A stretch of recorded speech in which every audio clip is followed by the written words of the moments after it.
South ఇండియాలోనే biggest sorry store మన Varahi silks మన విజయవాడ ఎంజీ రోడ్ లో డిసెంబర్ 4వ తారీఖున ఘన ప్రారంభం.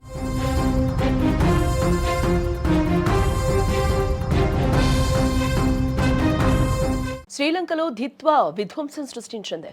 లంకను ముంచెత్తింది సైక్లోన్. 123 మంది చనిపోయినట్టుగా తెలుస్తోంది. ఇప్పుడు భారత్ వైపు దూసుకొస్తుంది దిత్వా. తీర ప్రాంతాల్లో హైటెన్షన్ వాతావరణం కనిపిస్తున్నట్లుగా కూడా తెలుస్తోంది. శ్రీలంక వణికిపోయింది. దిత్వా తుఫాన్ సృష్టించిన విధ్వంసానికి లంక అల్లాడిపోయింది. ఊహించని వరదలు, కొండ చర్యలతో పల్లెలు శవాల దిబ్బలుగా మారాయి. నిన్నటి వరకు 10ల సంఖ్యలో ఉన్న మృతులు నేటికి 100లు దాటారు.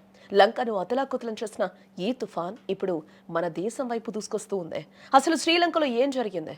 ఇప్పుడు ఏపీకి పొంచి ఉన్న ముప్పేంటి? శ్రీలంకలో పరిస్థితి భయానకంగా ఉందని చెప్పుకోవచ్చు. దిత్వా దెబ్బకు ఆ దేశం కోలుకోలేని విధంగా నష్టపోయింది. నిన్నటి వరకు 56 మంది చనిపోయారని అంతా భావించారు. బట్ వరద నీరు తగ్గి సహాయక చర్యలు మొదలయ్యేసరికి అసలు విషాదం బయటపడింది. బురదలో కూరుకుపోయిన మృతదేహాలు ఒక్కొక్కటిగా బయటపడుతుంటే రెస్క్యూ టీమ్స్ కూడా చలించిపోతూ ఉన్నాయి. తాజా లెక్కల ప్రకారం చూస్తే మృతుల సంఖ్య 123 దాటినట్టుగా అధికారిక లెక్కలు చెప్తూ ఉన్నాయి. భారీ వర్షాలకు తడిసి ముద్దైన కొండలు ఒక్కసారిగా విరిగి పడ్డంతో 10ల సంఖ్యలో ఇళ్లు మట్టి దిబ్బల కింద సమాధయ్యాయి. చాలా మంది నిద్రలోనే ప్రాణాలు కోల్పోయిన సిచ్యువేషన్ శ్రీలంకలో నెలకొనుంది. లోతట్టు ప్రాంతాలన్నీ కూడా సముద్రాన్ని తలపిస్తూ ఉన్నాయి. చాలా చోట్ల ఇళ్ల పైకప్పుల వరకు వరద నీరు చేరడంతో జనం ప్రాణభయంతో మిద్దెల పైకెక్కి సహాయం కోసం ఎదురుచూశారు. ఈదురుగాలుల ధాటికి 100ల ఏళ్ల నాటి వృక్షాలు, విద్యుత్ స్తంభాలు ఇళ్లపై కూలిపోయాయి. గోడలు కూలిపోయి వాహనాలు వరద నీటిలో కొట్టుకుపోయి భారీగా ఆస్తి నష్టం కూడా వాటిల్లినట్లుగా తెలుస్తోంది. వరద ఉధృతికి రోడ్లు కోతకు గురయ్యాయి. ప్రధాన రహదారులు తెగిపోవడంతో చాలా గ్రామాలకు బాహ్య ప్రపంచంతో పూర్తిగా సంబంధాలు తెగిపోయాయి. వరద తగ్గిన ప్రాంతాల్లో ఇళ్ల నిండా బురద మేట వేసింది. నిత్యావసర వస్తువులు, బట్టలు, సామగ్రి మొత్తం కూడా నీట మునిగి పనికి రాకుండా పోయాయి. ఒకసారి మనం విజువల్లో కూడా చూడొచ్చు.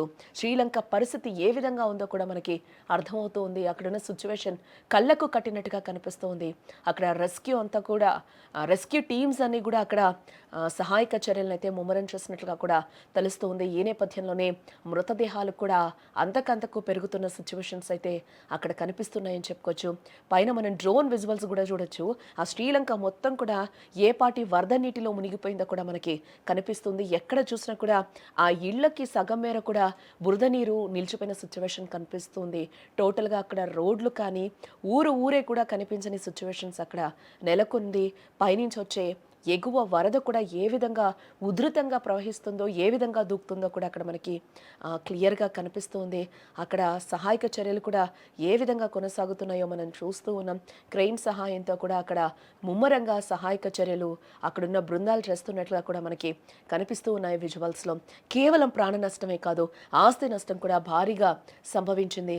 భారీ వర్షాలకు కొండ చర్యలు విరిగిపడి ఇళ్లకు ఇళ్లే నేలమట్టమైన సిచ్యువేషన్ అక్కడ.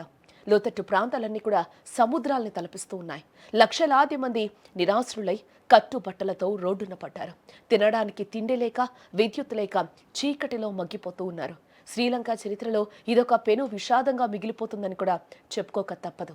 లంకలో భీభత్సం సృష్టించిన దిత్వా ఇప్పుడు దిశ మార్చుకుని భారత్ వైపు చూస్తోంది, వచ్చేలాగా కనిపిస్తోంది. ప్రస్తుతం ఇది ఉత్తర వాయువ్య దిశగా ప్రయాణిస్తూ బంగాళాఖాతంలో మరింత బలపడింది. ఇప్పుడు తమిళనాడు, పుదుచ్చేరి తీరాలకు అత్యంత దగ్గరగా వచ్చింది. ఇది ఆదివారం ఉదయం తీరం దాటే అవకాశం ఉందని కూడా వాతావరణ శాఖ హెచ్చరిస్తూ ఉంది.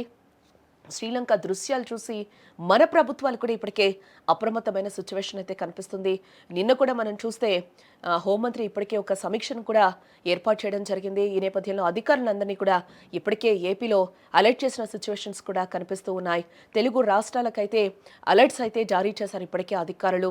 ఎందుకంటే శ్రీలంకని మనం బేస్ చేసుకుని కూడా ఎలాంటి జాగ్రత్తలు తీసుకోవాలో కూడా ఇక్కడ మనకి క్లియర్గా కూడా కనిపిస్తుంది. దిశ మార్చుకునే ఆ టైంలో ఈదురుగాలులు కూడా ఎక్కువ వీచే అవకాశం ఉంటుంది కాబట్టి అధికారులు కూడా చాలా జాగ్రత్తగా ఉండాలి, ప్రజలు కూడా అప్రమత్తంగా ఉండాలి అంటూ కూడా ఇప్పటికే సమీక్షలు కూడా ప్రారంభించడం జరిగింది ప్రభుత్వాలు. తుఫాన్ ప్రభావం కూడా దక్షిణ కోస్తా ఆంధ్రప్రదేశ్పై తీవ్రంగా ఉండే అవకాశం కనిపిస్తుంది. ముఖ్యంగా అటు నెల్లూరు, చిత్తూరు, తిరుపతి జిల్లాలకు కూడా రెడ్ అలర్ట్ ని జారీ చేశారు అధికారులు. ఇప్పటికే ఈ జిల్లాల్లో ఈదురుగాలులతో కూడిన భారీ వర్షాలు కూడా మొదలయ్యాయి. సముద్రం అల్లకల్లోలంగా మారడంతో మత్స్యకారులు వేటకు వెళ్లొద్దని ఇప్పటికే ఆదేశాలు కూడా జారీ చేశారు అధికారులు. లంకను ముంచేసిన దిత్వా ఇప్పుడు మన తీరంపై విరుచుకుపడేందుకు సిద్ధంగా ఉందని చెప్పుకోవచ్చు. గంటకు 100 కిలోమీటర్ల వేగంతో గాలులు వీచే ప్రమాదం ఉండడంతో తీర ప్రాంత ప్రజలు బిక్కుబిక్కుమంటూ ఉన్నారు. రానున్న 24 గంటలు ఏపీకి, ముఖ్యంగా నెల్లూరు, చిత్తూరు జిల్లాలకు అత్యంత కీలకమని కూడా అధికారులు చెప్తూ ఉన్నారు. అధికార యంత్రాంగం, ఎన్డీఆర్ఎఫ్ బృందాలు ఎలాంటి పరిస్థితినైనా ఎదుర్కోవడానికి సిద్ధంగా ఉన్నాయని చెప్పుకోవచ్చు.